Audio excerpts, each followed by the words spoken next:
Hello all, welcome back to screen space. ఈ వీడియోలో కళ్యాణ్ రామ్ గారు అండ్ విజయశాంతి గారు కలిపి నటించిన Arjun son of Vyjayanthi movie గురించి అయితే మాట్లాడేసుకుందాం. జస్ట్ ఇప్పుడే చూసి రావడం జరిగింది భయ్య. రూమ్కి వచ్చి రివ్యూ పెట్టడానికి అయితే లేట్ అవుతుంది. స్టోరీ ప్లాట్ విషయానికి వచ్చేస్తే మెయిన్ లీడ్ అయిన హీరో అర్జున్ పోలీస్ అవ్వాల్సిన వాడు పోలీస్ కాకుండా రౌడీ షెటర్ అయితే అవుతాడనమాట.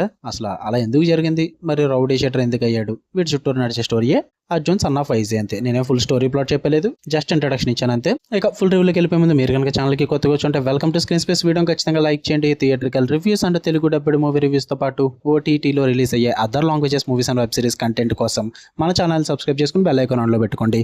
ఇక ఈ మూవీ విషయానికి వచ్చేస్తే ఫస్ట్ థింగ్స్ ఫస్ట్, నాకైతే అసలు ఎక్స్పెక్టేషన్సే లేవు భయ్య. ట్రైలర్ వరకు వెయిట్ చేశా.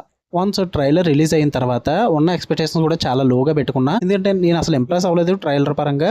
బట్ ఏదన్నా కొద్దిగా గొప్ప నమ్మకం ఉందంటే, మొన్న ప్రీ రిలీజ్ ఈవెంట్లో అందరూ హైప్ చేసి చెప్పారు మూవీ కోసం, ఎమోషనల్ పరంగా చాలా వర్కౌట్ అవుద్దని చెప్పి. ఈవెన్ ఎన్టీఆర్ గారు కూడా క్లైమాక్స్ గట్రా చూసి షాక్ అవుతారు, చాలా బాగా వర్కౌట్ అవుద్దని చెప్పేసి అయితే కొంచెం హైప్ అయితే ఇచ్చారు. సరే చూద్దాం అని చెప్పి లో ఎక్స్పెక్టేషన్స్ పెట్టుకుని వెళ్ళా. నాకైతే ఇట్ వాజ్ ఓకే మూవీ భయ్య, యావరేజ్ అనిపించింది. నాకు అంతకేం వర్కౌట్ అవ్వలేదు, బట్ ఫ్యూ పార్ట్స్ అయితే చాలా బాగా వర్కౌట్ అయింది. ఫుల్ రివ్యూలు అయితే మాట్లాడేసుకుందాం. మొత్తం పాజిటివ్స్ ఏమైనా ఉన్నాయంటే పర్ఫార్మెన్సెస్ చాలా బాగున్నాయి. మెయిన్ విజయశాంతి గారి పర్ఫార్మెన్స్ అయితే చాలా బాగా వర్కౌట్ అయింది భయ్య. అంటే ఒక పక్క పోలీస్ రోల్ పరంగా కానీ, ఒక పక్కన మదర్ సెంటిమెంట్ పరంగా కానీ, రెండింటిని కూడా చాలా బాగా బ్యాలెన్స్ చేశారని చెప్పాలి.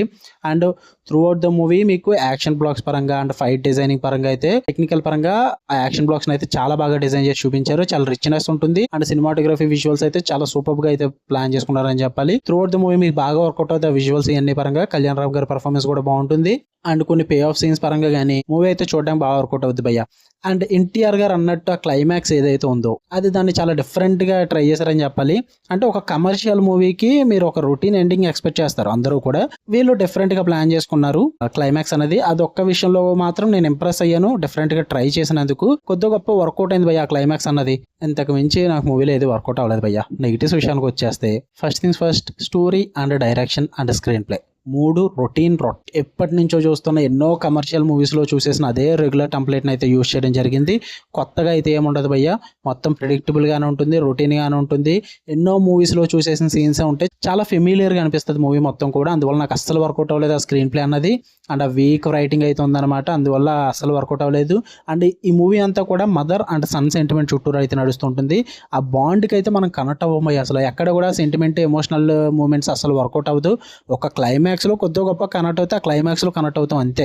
బట్ ఉన్న మూవీ అంతా కూడా చాలా ఫోర్స్డ్గా అనిపిస్తాయి ఆ ఎమోషన్స్ అన్నీ కూడా. ఆ ఎమోషనల్ కనెక్ట్ అయితే ఉండదు, అందువల్ల మూవీకి అంతగా కనెక్ట్ అవ్వరు. చాలా సీన్స్ అయితే చిరాకు వస్తుంటాయి. అక్కడక్కడ ఫ్యూ సీన్స్ అంటే ఆ ఎలివేషన్ సీన్స్ కానీ, అండ్ ఆ యాక్షన్ బ్లాక్స్ కానీ, విజువల్స్ పరంగా కానీ, ఆ ఫైట్ డిజైనింగ్ కానీ, వీటి పరంగా అయితే మీకు మూవీ వర్కౌట్ అవుతుంది తప్ప డ్రామా పరంగా, స్క్రీన్ ప్లే పరంగా, అండ్ క్యారెక్టర్ ఇంట్రడక్షన్ పరంగా కానీ, క్యారెక్టర్ డెవలప్మెంట్ పరంగా కానీ, అండ్ ఎమోషనల్ కనెక్ట్ పరంగా కానీ, వీటి పరంగా అయితే మూవీ ఎక్కడ కూడా మీకు వర్కౌట్ అవుతుంది. బీజిఎం కూడా అంతగా వర్కౌట్ అవ్వలేదు భయ్య. రజనీష్ లోక్నాథ్ డిసప్పాయింట్ చేశారని చెప్పాలి.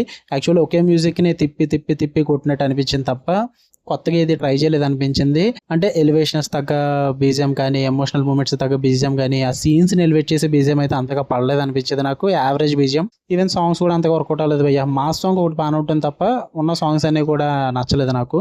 ఓవరాల్ గా చెప్పాలంటే మీరు కనుక ఒక రొటీన్ రెగ్యులర్ సినిమా, ఒక కమర్షియల్ మూవీ విత్ మంచి క్లైమాక్స్ చూద్దాము పర్లేదు అనుకుంటే టైం పాస్ కోసం వెళ్ళండి, చూడండి. బట్ చాలా రొటీన్ గా ఉంటుంది. కొత్తగా ఏం ఎక్స్పెక్ట్ చేయొద్దు మరి వెళ్తానంటే. లేదు కొత్తగా ఉండాలి, డిఫరెంట్గా ఉండాలంటే అవాయిడ్ చేసేయచ్చు. బట్ థియేట్రికల్ రిలీజ్ కాబట్టి అవాయిడ్ చేసండి అని అయితే నేను చెప్పను. మీ దగ్గర అమౌంట్ ఉండి, మీ దగ్గర టైం ఉంటే వెళ్ళండి, టైం ఇవ్వండి. మీకు నచ్చచ్చేమో, చెప్పలేము మీ ఒపీనియన్ ఎలా ఉంటుందో. నా ఒపీనియన్ ప్రకారం అయితే నాకు అంతగా వర్కౌట్ అవ్వలేదు. యావరేజ్ కన్నా కొంచెం తక్కువనే చెప్తా. బట్ నన్ను ఓడేలో 2 కన్నా ఇది కొంచెం బెస్ట్ భయ్య. చూద్దామనుకుంటే చూడండి. మీకు కనుక రివ్యూ ఇస్తే వీడియోని లైక్ చేయండి, షేర్ చేయండి. అండ్ ఒకవేళ మీరు కన్నా మూవీ చూస్తుంటే మీ ఒపీనియన్స్ కూడా కామెంట్ చేయండి. అండ్ ఛానల్ సబ్స్క్రైబ్ చేసుకుని బెల్ ఐకాన్ ఆన్లో పెట్టుకుంటే అప్పుడే నేను పెట్టే డైలీ కంటెంట్ అయితే మీరు మిస్ అవ్వకుండా ఉంటారు. Love you all, bye.